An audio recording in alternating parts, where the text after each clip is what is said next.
बहुत बहुत स्वागत है एक बार फिर से आप सभी का प्रिंस एजुहब सीकर के Prince civil service YouTube channel पे। और जैसा कि आपको पता है कि हम इस चैनल पे लगातार मिलते रहते हैं करंट के मुद्दों के साथ और विज्ञान और प्रौद्योगिकी और साइंस एंड टेक्नोलॉजी जिसे इंग्लिश में बोलते हैं उससे जुड़े मुद्दों के साथ। और आज का जो टॉपिक हमारा होने वाला है वो होने वाला है world largest bacteria discovered in Caribbean. हाँ बेटा, वर्ल्ड का लार्जेस्ट बैक्टीरिया खोजा जा चुका है। बैक्टीरिया पहले भी इस दुनिया में मौजूद थे और कॉस्मोपॉलिटन की संज्ञा उन्हें दी जाती है, लेकिन अब इस थ्योरी में बड़ा बदलाव और चूंकि वर्ल्ड का लार्जेस्ट बैक्टीरिया है ये, तो प्रश्न आने की संभावना बढ़ जाती है और बैक्टीरिया से संबंधित जो आसपास की चीजें हैं उनसे भी प्रश्न आने की संभावना कहीं ना कहीं बढ़ ही जाती है। तो आइए बिना देर के जल्दी से समझ लेते हैं इस टॉपिक को, लेकिन उसके पहले इस चैनल को सब्सक्राइब जरूर कर दें। पास में एक बेल आइकन होगा, उसे जरूर से जरूर दबा दें ताकि अपडेट आपसे कभी मिस ना हो। वीडियो को लाइक कर दें और शेयर जरूर से कर दें। तो आइए बिना देर के समझते हैं world largest bacteria discovered in Caribbean. तो इस मुद्दे में क्यों ये न्यूज में है इसको समझते हैं। तो उसके पहले एक चीज देख लेते हैं कि बैक्टीरियाज क्या होते हैं, किस प्रकार के होते हैं, क्या फंडामेंटल्स थे पुराने, तो उनको देख लेते हैं। तो अगर यहां पर आप इसको समझने का प्रयास करेंगे तो आप समझ पाएंगे कि bacteria are small single celled organism, यानी एक कोशिकीय जीव होते हैं। कैसे जीव होते हैं? एक कोशिकीय। और बेटा इसे घबराने की जरूरत नहीं है क्योंकि ये एक कोशिकीय जो लिखा हुआ है, ध्यान से देखिए, इस कोशिकीय को जरा कोशिका लिखिए तो आपको समझ में आ जाएगा। और कोशिका का मतलब होता है सेल, तो सिंगल सेल ऑर्गेनिज्म है। ठीक, bacteria are found almost everywhere. अगर ये एवरीवेयर फाउंड होते हैं इसीलिए इसे एक शब्द से यानी कॉस्मोपॉलिटन की संज्ञा भी दी जाती है। और इसका हिंदी में बेटा मतलब होता है, अर्थ होता है सर्वव्यापी, यानी हर जगह पाया जाने वाला जीव। On earth and vital to the planet's ecosystem, और वह अपने अर्थ के इकोसिस्टम के लिए ये बहुत ही इंपॉर्टेंट रोल भी प्ले करते हैं।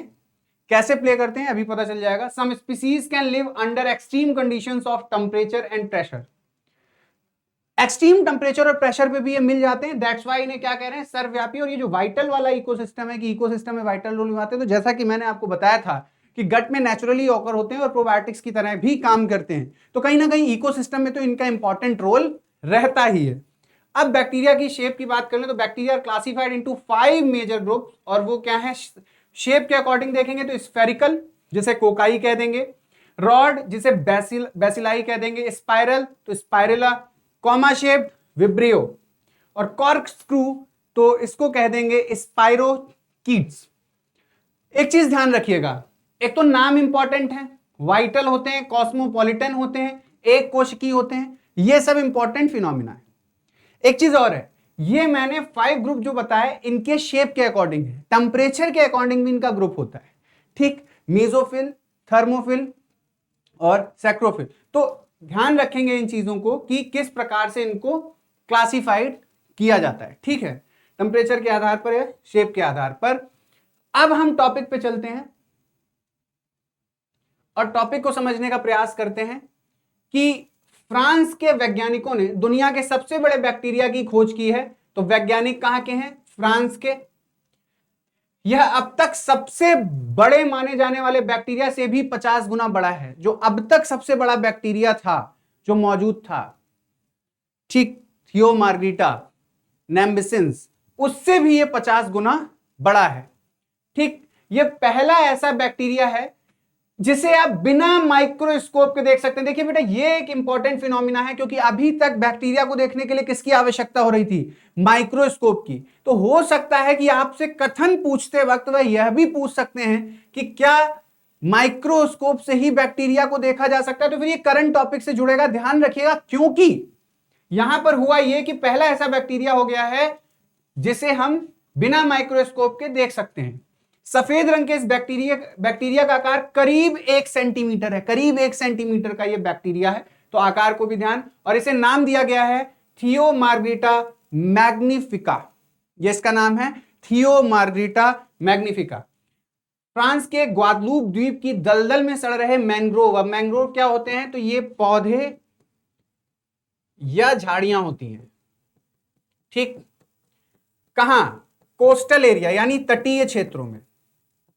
अब जैसे अपने भारत में तो गुजरात या सुंदरवन के क्षेत्रों में आपको क्या मिल जाएंगे, मैंग्रोव मिल जाएंगे, ठीक, की पत्तियों पर पाया गया। उन्हीं मैंग्रोव की पत्तियों पर यह क्या हुआ, यह बैक्टीरिया पाया गया। यह खोज अचंभित कर देने वाली है क्योंकि सेल मेटाबॉलिज्म की मौजूदा जानकारी के हिसाब से कोई भी बैक्टीरिया इतना बड़ा हो ही नहीं सकता। देखिए, जो मेटाबॉलिज्म या कैटाबॉलिज्म हम स्टडी कर रहे हैं पुरानी थ्योरीज के अकॉर्डिंग, उसके अकॉर्डिंग कोई भी बैक्टीरिया इतना बड़ा नहीं हो सकता। अब आप जरा ध्यान देने की कोशिश करें, अगर ये बैक्टीरिया खोज लिया गया है तो इसका मतलब सेल मेटाबॉलिज्म की जो थ्योरी अभी तक हम पढ़ रहे थे उसमें भी परिवर्तन होने की भरपूर संभावनाएं पैदा हो गई। अभी रिसर्च चलेगी, क्योंकि अपने प्री एरा में है, प्रोटो एरा में है, तो ये जब फाइनलाइज होगी तो कहीं ना कहीं वो चीजें भी फिर हो सकता है कि बुक्स या किताब में हमें बदलनी पड़े। और देखिए, संभावनाएं बहुत हैं जीव विज्ञान के क्षेत्र में, क्योंकि अभी हम अपनी आरंभिक स्टेज में ही हैं, जितनी भी तकनीक हमने खोजी है। तो इसको ध्यान रखिएगा। यह बैक्टीरिया खोजने वाले वैज्ञानिक और एंटिलस यूनिवर्सिटी ग्वादलूप में मरीन बायोलॉजी के प्रोफेसर ओलिवियर ग्रूस, नाम ध्यान रखिएगा, ओलिवियर ग्रूस ने कहा कि जब उन्होंने पहली बार इसे देखा था तो यह उनके लिए भी क्या था, हैरान कर देने वाला था, क्योंकि इतने बड़े बैक्टीरिया को मिलने का उन्होंने भी नहीं सोचा था कि मिल जाएगा। रिसर्च में प्रोफेसर ग्रूस की सहयोगी रही वैज्ञानिक जो मेरी फुलॉन ने कहा कि यह आकार आम बैक्टीरिया के लिए ऐसा है जैसे कि एक आम इंसान के सामने माउंट एवरेस्ट जितना बड़ा इंसान खड़ा हो। एक आम इंसान हो और उसके सामने माउंट एवरेस्ट जैसा बड़ा इंसान खड़ा हो, उतना बड़ा है ये एक आम बैक्टीरिया से। तो आप समझ सकते हैं कि कितनी ये एक क्रांतिकारी खोज है वह जीव विज्ञान के क्षेत्र में। चूंकि बैक्टीरिया एक सेल से बनी संरचना होते हैं तो उनमें डीएनए पूरे सेल में स्वतंत्र घूमता रहता है, ध्यान रखिएगा, ठीक। लेकिन जब थियो मार्गिटा मैग्निफिका की माइक्रोस्कोप से जांच की गई तो पता चला कि इसका डीएनए काफी हद तक संगठित है। अब बेटा, जब मैंने सेंट्रल डोग्मा ऑफ लाइफ यानी जीवन का केंद्रीय सिद्धांत बताया था तो बताया था कि कोई भी ऐसा जीव जिसमें डीएनए लगातार द्विगुणन करेगा वहां पर डीएनए का कंप्रेशन किस प्रकार से होगा। तो यहां पर उतने डीएनए को कंप्रेस करने के लिए काफी हद तक संगठित डीएनए पाया गया है, ठीक।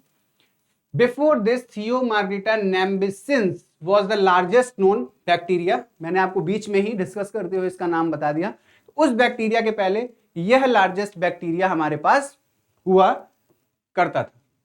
एक छोटा सा वीडियो था, छोटा सा टॉपिक था, करंट न्यूज थी, आपने इसको देखा, उसके लिए बहुत बहुत धन्यवाद। एक बार फिर से कहना चाहूंगा, प्रिंस एजुहब सीकर के द्वारा प्रिंस सिविल सर्विस प्रोग्राम चलाया जा रहा है, जो कॉलेज के साथ ही आपको सिविल सर्विस की तैयारी का मौका मिलता है। तो अगर आप कैंपस विजिट करना चाहते हैं तो कैंपस भी विजिट कर सकते हैं, वो आपके लिए ज्यादा बेहतर रहेगा। और आप इस प्रोग्राम से जुड़ के एक चीज तो सीख ही सकते हैं कि कॉलेज के साथ साथ आपकी सिविल सर्विसेज की तैयारी पूरी होती है। और ये भारत में पहली बार चलाया जा रहा एक इंटीग्रेटेड प्रोग्राम है। तो मेरी आप सबसे विनती भी रहेगी कि एक बार कॉलेज विजिट करके जरूर देखें, यदि आप ग्रेजुएशन के विद्यार्थी हैं और उसके साथ ही सिविल सर्विस की तैयारी करना चाहते हैं। आपने इस वीडियो को देखा उसके लिए धन्यवाद। चैनल को सब्सक्राइब जरूर कर लें, बेल आइकन जरूर दबा लें, वीडियो को शेयर कर दें और लाइक जरूर कर दें। मिलते हैं अगले वीडियो में एक नई जानकारी के साथ। तब तक के लिए नमस्कार, खुश रहें।